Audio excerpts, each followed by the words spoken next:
Bé, això pla estaria emmarcat, el propòsit del voluntariat d'aquesta xerrada ho havia emmarcat dins del conflicte o de la crisi o del drama de la pandèmia. I clar, parlar de sexualitat en la pandèmia, durant la pandèmia, parlar de l'afectivitat dins de la pandèmia, poder ara ja estem una miqueta, poder ser una miqueta el moment de fer inclús valoracions de com ho hem viscut.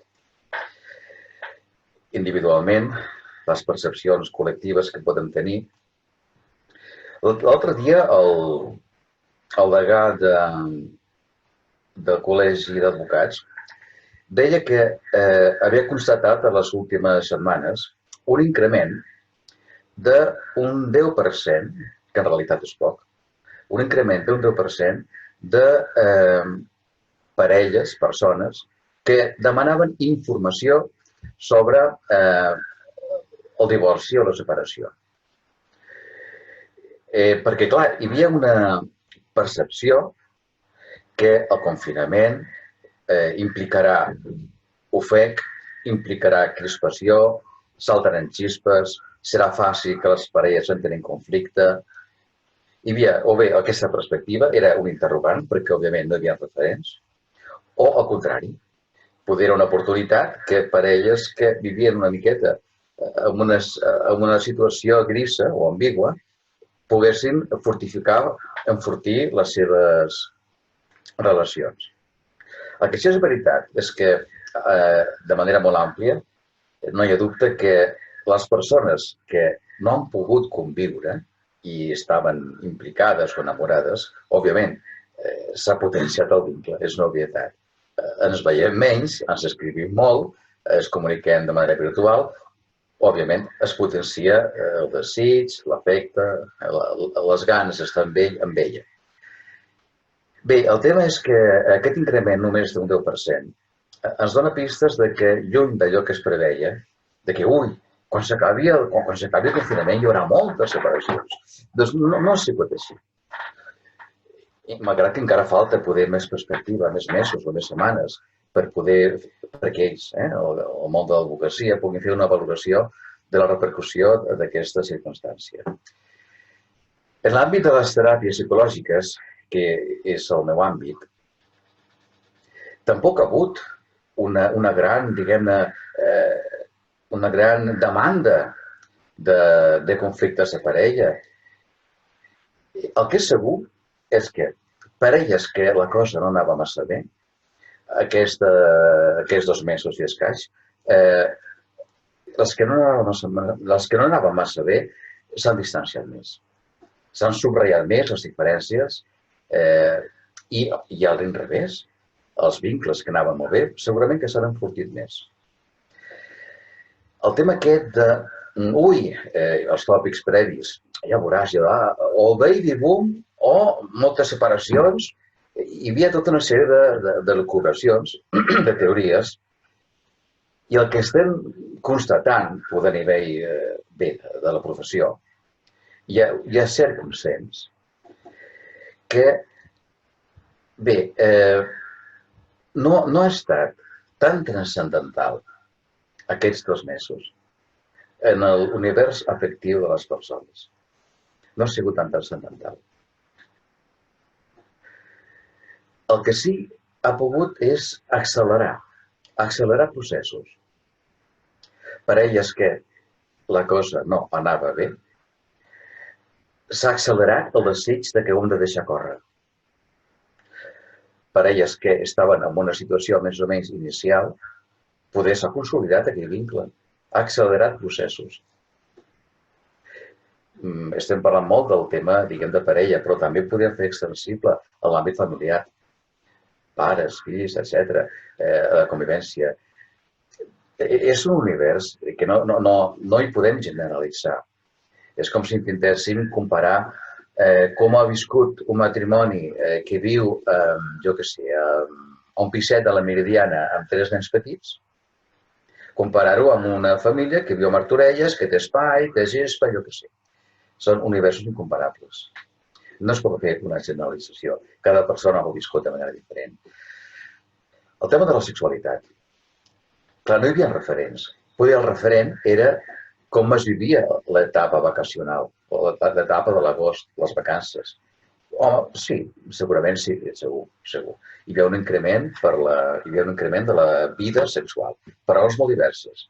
Hi ha més temps, hi ha més soci, i un tema del qual es parla poc, i que ara se sap, que precisament si hi ha algun afrodisíac real o científicament demostrat, és precisament la llum solar. I això fa que en època d'agost, juliol, la gent té més desig de relacions sexuals. Evidentment, mai hi ha causes úniques, tot és multifactorial. Bé, on volia anar a parar és que el referent que teníem pel que fa a l'increment o no de l'activitat sexual eren les èpoques vacacionals. I als Estats Units hi havia el referent de què va passar amb el famós 2001, quan el tema de les Torres Bessones. Bé, la realitat és que aquests mesos de confinament s'imposava l'angoixa, que era un element present, l'angoixa, la incertesa. La incertesa, bé, com a sinònim d'angoixa, genera unes substàncies molt específiques en el cervell, que una d'elles és el cortisol. El cortisol és un inhibidor de la libido.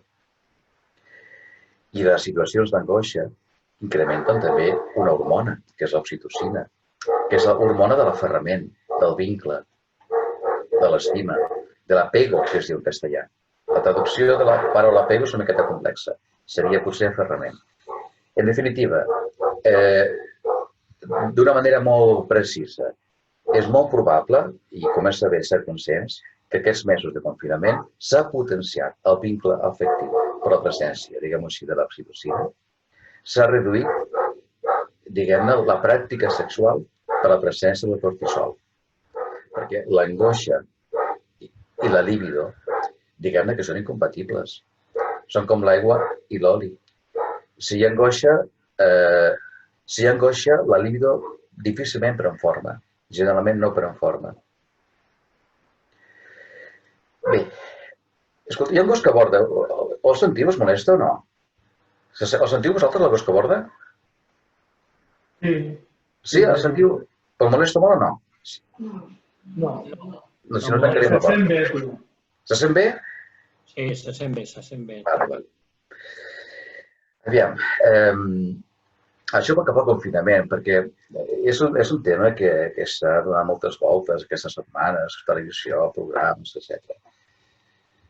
Però podem fer una visió una miqueta, no sé, generalitzada del que podríem dir els vincles afectius, sexuals, de com vivim l'afectivitat, generalització sobre la sexualitat, l'afectivitat.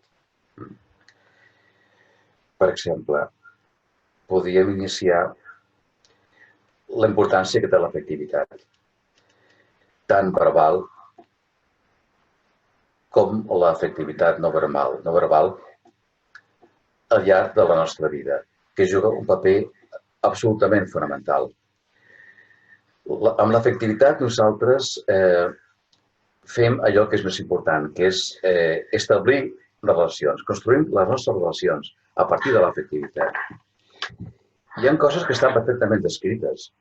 És a dir, se sap molt bé, perquè clar, avui dia hi ha poques coses en el món de les neurociències que no s'estudien. Se sap molt bé que aquells nens que han estat acariciats, estimats, han viscut molta afectivitat per part de la mare, etc. Hi ha moltes garanties que tinguin una vida d'adult amb pocs conflictes. Seran adults potser més feliços. Se sap, per exemple, i clar, això s'ha fet proves en l'àmbit dels mamífers, en ratolins, etc., que aquelles ratetes que han estat llepades, estimades no, llepades i molt cuidades per les seves mares, les rates, aquelles ratetes, quan més llepades han estat rates adultes molt més tranquil·les, menys estressades, han viscut més anys i un llistat de beneficis. només perquè amb la seva, diguem-ho així, infantesa més primerenca han tingut tot aquest allau d'efecte. També se sap amb els primats el pes específic que té i la necessitat que tenen d'establir vincles. Els homínids, se sap, i també els primats, inverteixen moltíssimes hores en el contacte i en el tacte i en tocar-se. I un dels problemes de la nostra realitat, del nostre present, és l'absència del contacte físic. No flueix amb la facilitat desitjable, perquè la carícia, el tocar-nos, potencia i desenvolupa unes xarxes neuronals. Tant és així que, segur que heu sentit, que se sap que aquells nens que no han estat acariciats, que no han estat besats, que no han estat tocats, doncs mira, sembla ser que moren. D'aquí la necessitat d'aquesta inversió en l'afectivitat. I en l'altre extrem, se sap que la gent gran, que els avis de molta edat, que estan en residència, etc., aquells avis que han estat atesos des del punt de vista afectiu, que han rebut abraçades dels nets, que els fills han fet petons, les filles, doncs s'ha retardat més, diguem-ne, no l'aparició, però sí la virulència del Alzheimer. Els beneficis de l'afectivitat, diguem-ho així. I clar, això és també més subtil, perquè en el vincle més íntim, amb el vincle més primerenc, quan el bebè és amamantat, de la mare absorbeix moltes més coses que no només la llet. Absorbeix moltes coses. I jo sempre ho repeteixo a la consulta, i és una cosa que està descrita i molt ben estudiada, que aquells nens que han estat atesos per una mare que era pacient a l'hora d'amamentar, que no tenia pressa, que estava relaxada i que més endavant amb el biberó igual invertia temps sense presses. I més endavant, a l'hora de pentinar-lo per una escola, al matí, no s'hi estressaven. Els tractava, doncs, va, que es fa tard, vinga, afanya. I no hi havia aquesta càrrega d'estrès. Aquests nens atesos d'aquesta manera eren, diguem, molt poc propensos a ser adults amb trastorns de l'ansietat i amb trastorns depressius. I a la inversa, aquelles mares angoixades, neguitoses, ai, que el nen no acaba d'amamentar, que es fa tard, ai, el biberó que crema, espera, que m'aixeco, ara torno, ai, que no s'acaba la papilla, que tal. I al matí, a l'hora de pentinar-lo, amb pressa, va, que es fa tard, corre. Clar, és una obvietat, no cal ser un gran científic. Amb la tendresa, amb la capacitat d'absorció, que són autèntiques esponges en aquestes etapes, les criatures, tot això absorbeixen la llet i moltes més coses. I aquests nens que, bé, la mare ha actuat així, òbviament no perquè volia, sinó perquè estava lligat al seu temperament, aquests nens seran molt propensos a ser adults amb problemes d'ansietat. Bueno.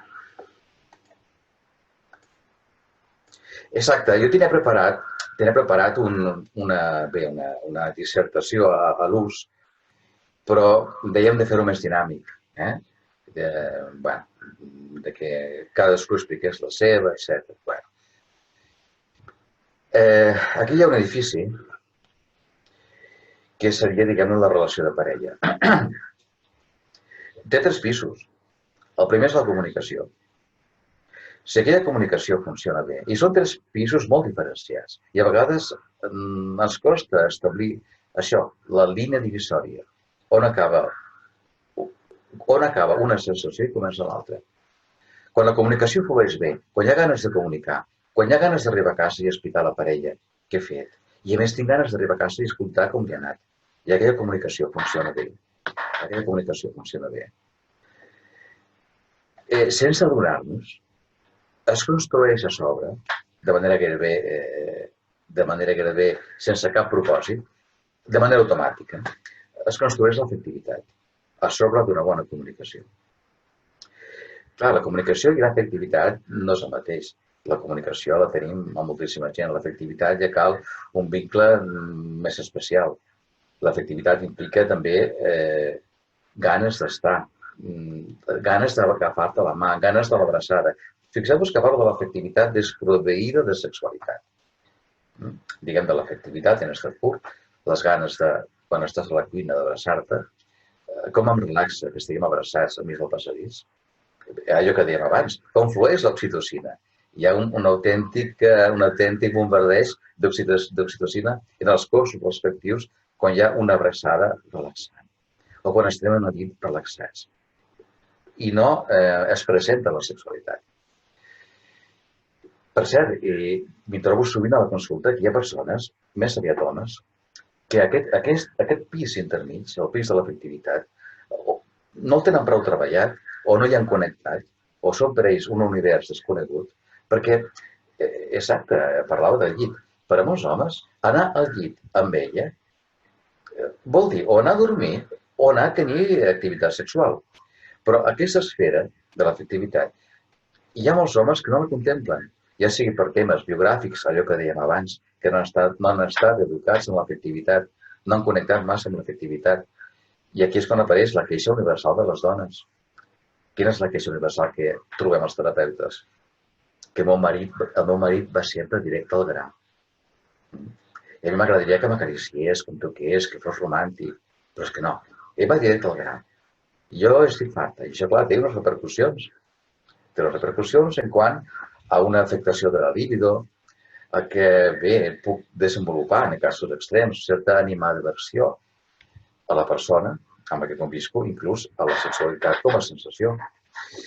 Bé, en qualsevol cas, en la parella, diguem, estàndard, universal, o la resposta esperada, és que si la comunicació flueix, es construeix a sobre una afectivitat amb una gran facilitat. I si la comunicació i l'afectivitat funcionen, es construeix a sobre la sexualitat.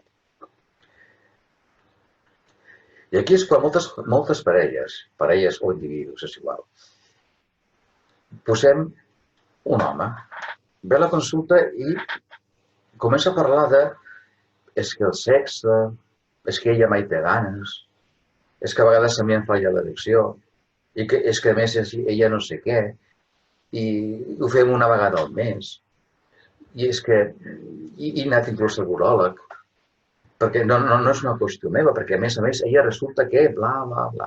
I veus que l'home hi dona voltes, diguem, al tercer pis. I tot ho situa, Déu meu, la nostra sexualitat és un problema. I llavors, clar, convido a la següent sessió que vingui ella, la parella, ella. Clar, ella té una visió de conjunt, té una visió més àmplia de què ens passa. I me l'escolto, i vas descobrint que ella parla dels dèficits comunicatius, que ella parla que d'ell no rebo ni una abraçada, i si durant un dia no vull una abraçada, no puc tenir ganes de tenir sexe per la nit amb ell. I elles, vosaltres, teniu una visió més global del vincle de parella. I clar, i ella, anecdòticament, parla del problema sexual, anecdòticament. En canvi, per ell és el gran problema. És el gran problema. I anirà a visitar uròlegs, quan en realitat el problema està a la planta baixa i al primer pis. El que passa que les conseqüències finals estan, diguem-ne, a l'àtic, està a l'àtic. Això comentava per les diferents percepcions de l'espai que ocupa la sexualitat en els homes i l'espai que ocupa la sexualitat en les dones. Quan parlem d'aquests termes, sempre hem de parlar de manera general, de generalització. Però en temes d'aquesta mena sempre hi ha les peculiaritats. Sempre hi ha peculiaritats i s'han de respectar i són moltes. Però de manera genèrica. Són serveis que funcionen diferent, el d'ell i el d'ella. Raons que la neurociència avui ho té molt identificat, en el sentit que... ara no ho trobes igual. En el sentit que en el servei de l'home està configurat de manera, el cervell de l'home està configurat de manera que l'àrea encarregada de la vista està a la part darrere del tot, la zona encarregada de la vista, i que té unes connexions magnífiques, molt estretes, amb l'àrea encarregada del sexe. Visió i sexe en l'home. Té connexions neuronals intenses, molt intenses i molt properes. Això explica el poder que tenen els homes, la visualització. Són els homes, òbviament, els que inverteixen en mirar porno. Són els homes els que, per la platja no poden evitar mirar una noia que va en biquini. Són els homes els que quan fan una despedida de solteros i hi ha una noia espectacular que fa un striptease, aquells nois els punxes amb una agulla i ni se n'adonen. Estan en èxtasis. Connexió àrea sexual amb àrea visual. Clar, el cervell de la dona no és així, no és exactament així. Direu, vale, d'acord, llavors l'àrea sexual del cervell de la dona, amb què està connectat, doncs? Doncs mira, està connectat gairebé amb tot el cervell.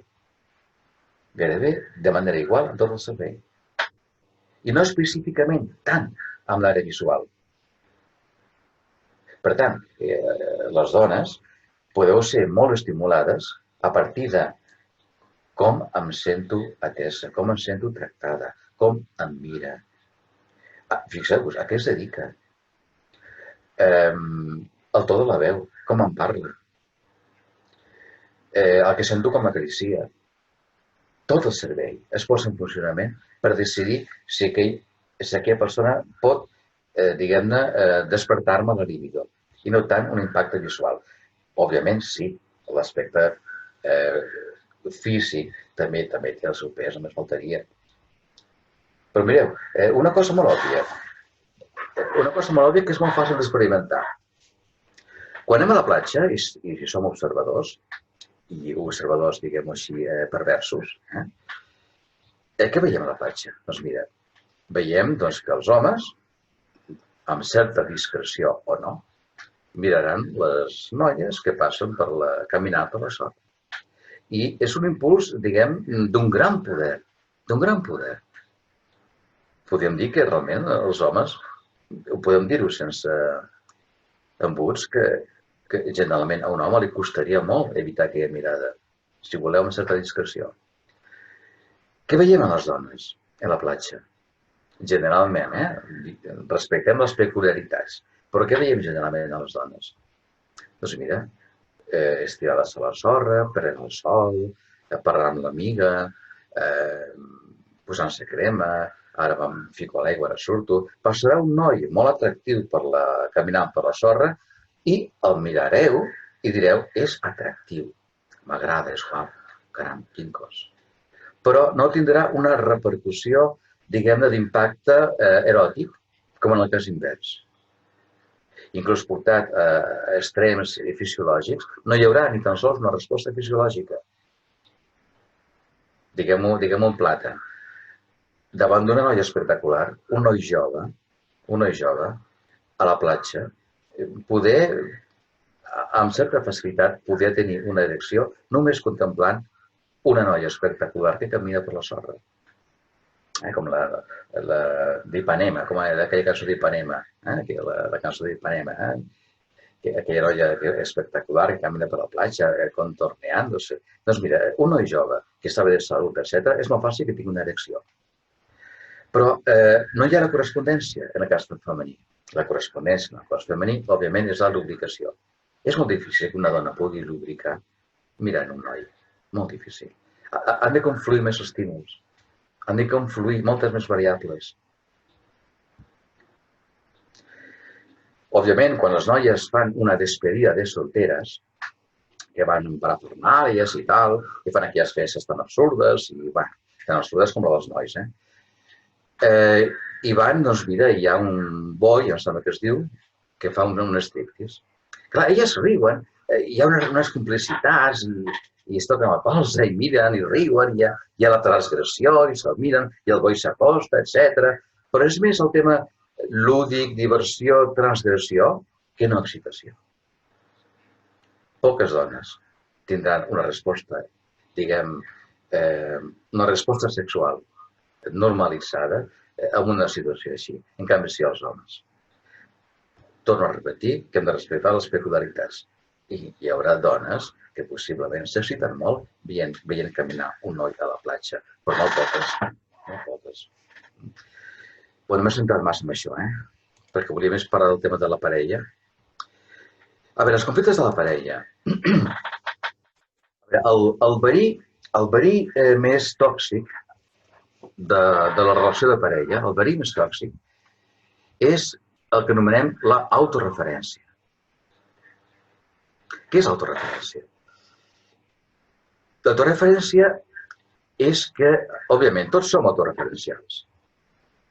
No ho podem evitar, tots som autoreferencials. Això vol dir que jo imagino que tu penses, sents i actues més o menys com jo, perquè jo em tinc com a referència. De la manera que jo aparco el cotxe, imagino que tu més o menys ho fas igual. De la manera que més o menys jo rento els plats, intueixo que tu ho fas més o menys igual. Perquè som autoreferencials. Clar, quan estic convivint amb una persona i descobreixo que fa les coses que pensa, sent i actua de maneres diferents, que s'escapa de la meva autorreferència. Em sembla que no l'estàs gravant, Mari Carme.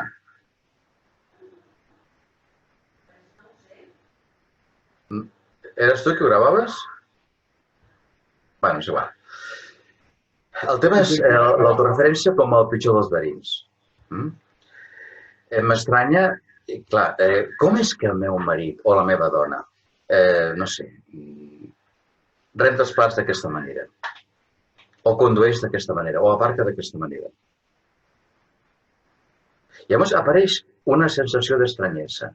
Que estrany! I quan diem que estrany, o pensem que estrany, és perquè no ho fa com jo.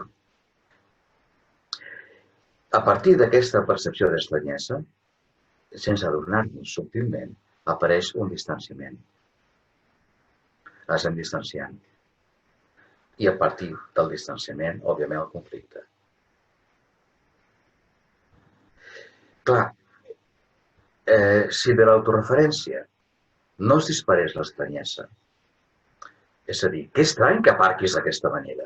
Ho diràs o senzillament ho pensaràs. Si en lloc de passar a l'estranyesa poguéssim passar a la constatació o a l'observació, mira, constato i observo que aparca diferent a mi. Irrellevant. Observo que aparca diferent a mi, és igual. Observo que actua, pensa i sent diferent a mi. És igual, no passa res. Ho constato, observo, però no passo pel judici. No dono pas a que pugui emergir l'estranyesa, ni tot el que ve després.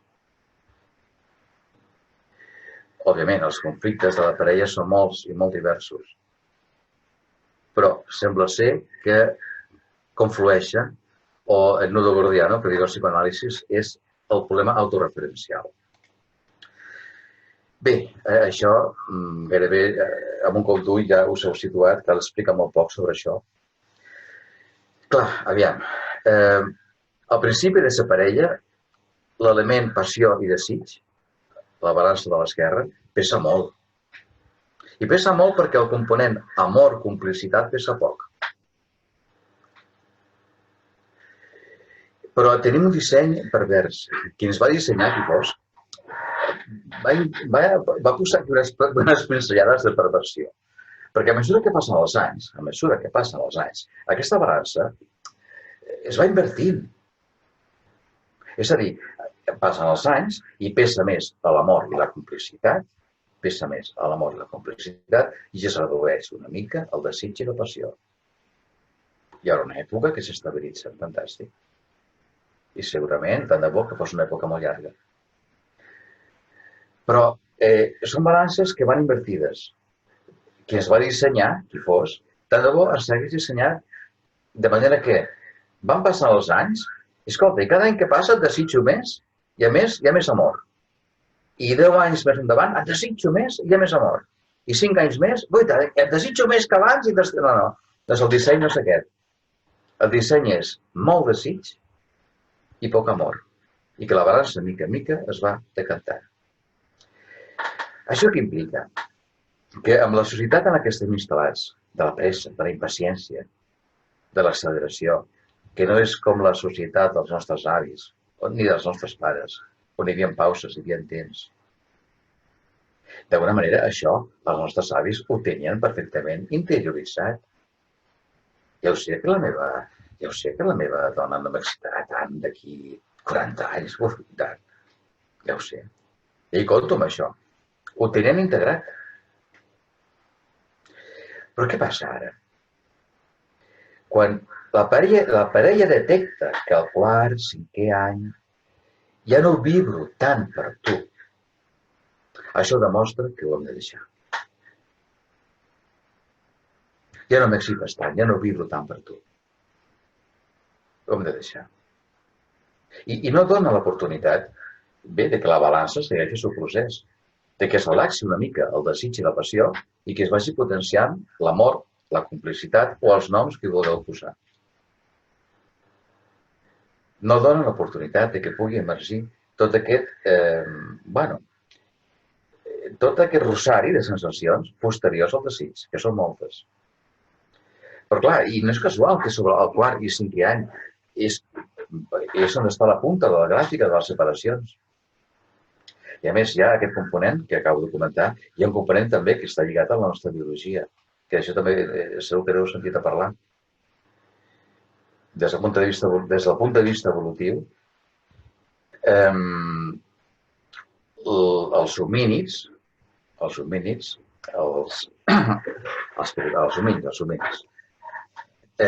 l'home prehistòric, clar, el vincle que establia d'unió de parella havia de durar 4 o 5 anys, que era el temps que necessitava aquella criatura, aquell nen petit, per estar protegit i ben atès. A partir del 5è any, el nen ja és més autosuficient. I ja comença a aparèixer el descensís. Diguem que està en el nostre ADN, que sobre el quart, 5è, 6è any, tu pot trontollar la relació de parella. I això ve de molt lluny. Bueno, aviam. Tornem al tema de la sexualitat, per anar variant. Disfuncions sexuals. Hi ha moltes persones que venen alarmades perquè jo tinc problemes sexuals. I hi ha disfunció sexual. Si falla un dels 3 pedals, hem d'imaginar que és un cotxe amb 3 pedals. El primer pedal és el pedal del desig. L'altre pedal és el pedal de l'excitació i l'altre és el pedal de l'orgasme. Quan falla qualsevol dels 3, podem parlar de que hi ha una disfunció sexual que ha de ser atesa. O bé, no tinc mai desig. Però, en canvi, em puc excitar. Hi ha jocs, hi ha tocaments i, escolta, m'acabo excitant, però no hi ha desig. I dins de l'excitació acabo sentint orgasme.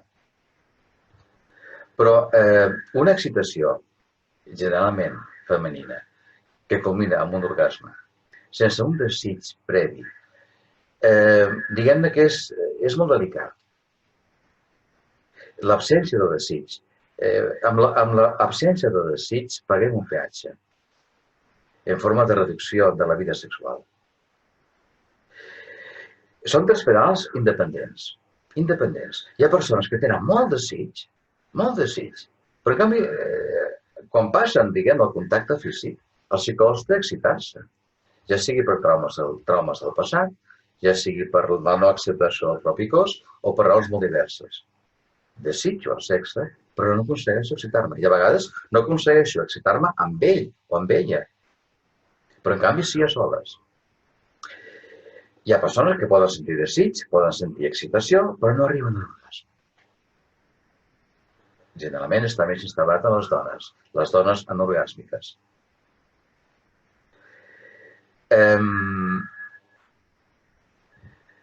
Repeteixo, són independents. Pot fallar l'orgasme, pot haver molt desig, pot haver molta capacitat d'excitar-me, però no arriba a l'orgasme, etc. Llavors, la pregunta sempre és, a veure, el tema del desig, com ho porta vostè? Vostè té ganes? Home o dona, és igual. Home, sí. Vale, d'acord. Parlem de la seva capacitat d'excitar-se. Què tal? Home, si vol que li sigui franc, quan em poso a veure pel·lícules eròtiques m'excito molt, però amb la dona em costa molt. Per exemple, és una narració bastant habitual. Tercer pedal. Vostè arriba a l'orgasme? Sí, no hi ha problemes. D'acord, doncs fixi's. Els tres pedals li funcionen. Per tant, vostè no té una disfunció sexual. Si de cas és un tema adaptatiu en la relació de parella, que es pot treballar. O és igual, no, és que jo mai tinc ganes. Però clar, quan em toquen, m'excito. Doncs bé, cal treballar el desig. Potser són temes lligats a la biografia d'ell o d'ella. Què més?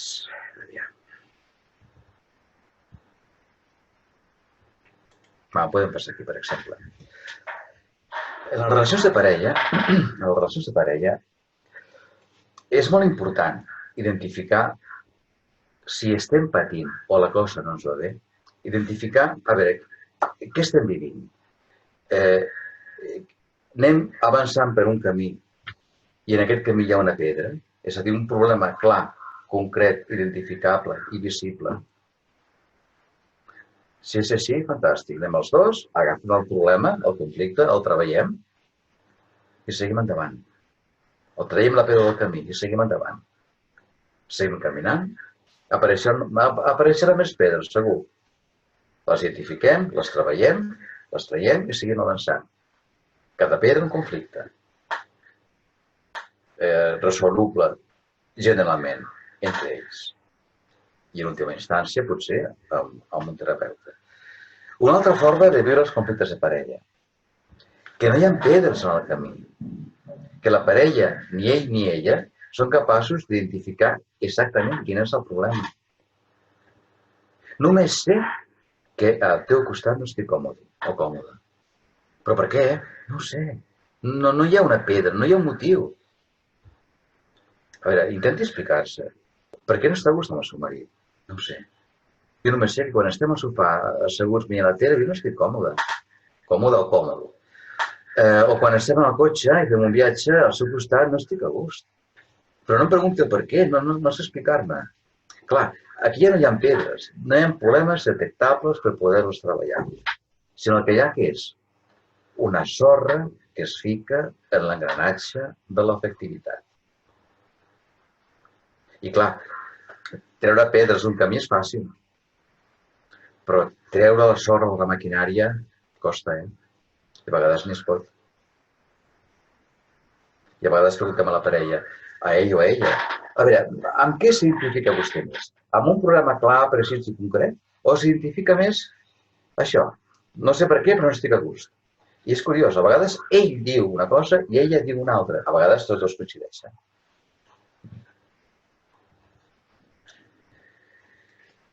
Temes caracterials.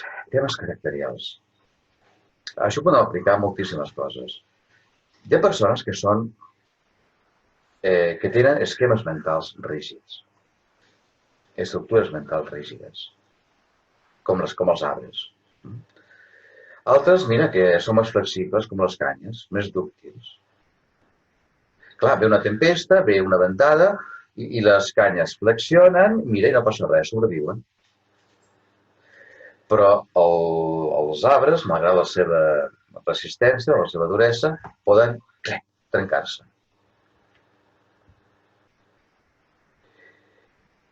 Això traslladat, diguem, a les relacions de parella. Clar, aviam, quantes dones, no sé si igual, quantes dones es trenquen moltes vegades a la setmana per com estic vivint la relació amb el meu marit. I potser em trenco perquè em costa flexionar com les canyes. O jo com a marit, estic fart, sempre igual, em costa flexionar. Òbviament, flexionar és un valor.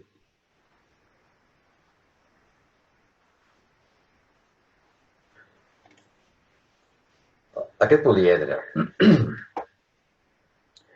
a la nostra parella, la podem identificar o la podem contemplar com si fos un poliedre de moltes cares. Aquest poliedre té, no sé, 15 cares, o més, no sé. D'acord, hi ha una cara de la meva parella, un aspecte, una cara, que no m'agrada. I si vols, hi ha dos que no m'agraden, el blau i el groc. Però la meva parella té moltes més cares. No vull tatxar-la i rebutjar-la i menyspreuar-la. Per cert, el menyspreu és la pitjor de les ferides. Si de cas, després al final parlarem. Perquè tingui aquestes dues peculiaritats que no m'agraden, jo no la tatxo. Perquè té altres qualitats. Té moltes més cares, aquest poliedre. No vull ser tan reduccionista. Això, òbviament, ho podem traslladar a les relacions afectives en un sentit amplíssim, inclús en relacions d'amistat. Quantes vegades hem dit, mira, el Joan, el meu amic, em va fer allò i des d'aquell dia, mira, no ho vull ni veure. Clar, estàs veient només la cara vermella del Joan. El Joan és moltes més coses. Igual resulta que és una persona solidària i li encanta jugar amb els nens i en un moment donat pot ajudar-te, i jo què sé. Però com que va fer una, m'he quedat amb aquesta cara del poliedre i l'he eliminat de la meva vida. La meva dona, el meu marit, té moltes cares. Que hi hagi dues peces, dues cares, tres cares al poliedre que no m'agradin. Què tal si poso el foco en aquelles cares del poliedre? Doncs mira, que està millor i que les puc tolerar i que inclús m'agrada. Bueno, aquí entraré en un tema que no sabia si introduir-lo, que té molt a veure amb el tema adaptatiu. El tema d'adaptar-nos home-dona, en el cas de la relació heterosexual. Això ho donaria per una sessió completa, que és el concepte de les intel·ligències múltiples. Clar, a vegades no m'entenc amb la parella, no perquè un sigui diferent o vegi les coses d'una altra manera o que sigui molt materialista o està sempre en els núvols o no sé què. És que ja no hi ha el quocient intel·lectual del que provenim. Quocient intel·lectual 93, quocient intel·lectual 102, caram, un superdotat. Ara s'imposen les intel·ligències múltiples. Això què vol dir? Que persones, per exemple, com el Darwin, i aquest personatge que és molt famós, no sé què de la jungla, que surt a la tele, tenen una intel·ligència naturalista extraordinària. Aquest noi, quan el veiem per la tele, que bé que comunica, que bé que parla, que bé que explica el món animal, com s'apropa i com connecta i explica i fa molta pedagogia i s'implica i sap molt. I explicava, ho explicaven en una entrevista i tal, bueno, que l'escola, pobreta, era un desastre, que no el volien, que el feien fora de les escoles, etc. Perquè no tenia una intel·ligència lògico-matemàtica massa potent, però la tenia naturalista. Tots sabem qui és el Darwin. El Darwin ha estat un element clau pel tema de l'evolució de les espècies i va revolucionar el món de la biologia, o inclús de la humanitat, o del concepte de l'home. Va revolucionar el concepte de l'home. Darwin, de nen, gairebé no podia estar a l'escola.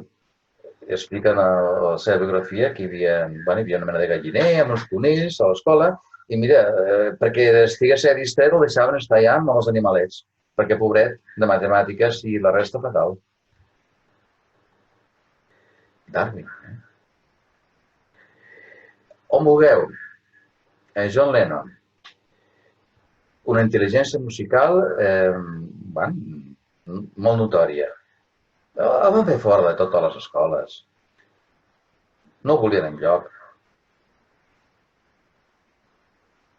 Problemes adaptatius, afectius, etc. i avui és un referent musical, òbviament. No només musical, sinó també ideològic. I, sobradament, en l'àmbit acadèmic, fins ara, es valorava el tema de la intel·ligència lingüística i la intel·ligència lògico-matemàtica, sobretot. I aquí tenim l'Einstein, amb una intel·ligència lògico-matemàtica tremenda. Encara avui s'estudia el seu cervell. Però, en canvi, tenia autèntics problemes de relació social, que s'anomena intel·ligència intrapersonal i interpersonal. Tenia problemes de relació importants. Però la seva intel·ligència lògico-matemàtica estava disparada. En fi, no vull aprofundir en aquests temes. On vull anar a parar és que alerta amb els nostres nens, alerta amb la parella que tenim. Té una intel·ligència diferent a tu. No és ni millor ni pitjor. I l'ha de saber identificar. I que és un diamant en brut. I és feina meva identificar la seva riquesa. Quants problemes adaptatius hi ha pel conflicte de les intel·ligències múltiples? És que no ens entenem. No ens entenem. Ella ho veu d'una manera, jo ho veig d'una altra, i escolta. Clar, són intel·ligències diferents, és un repte. Clar, intentar que dialoguin Darwin, jo què sé, i Lennon, ho teníem complicadet. Són universos molt distants.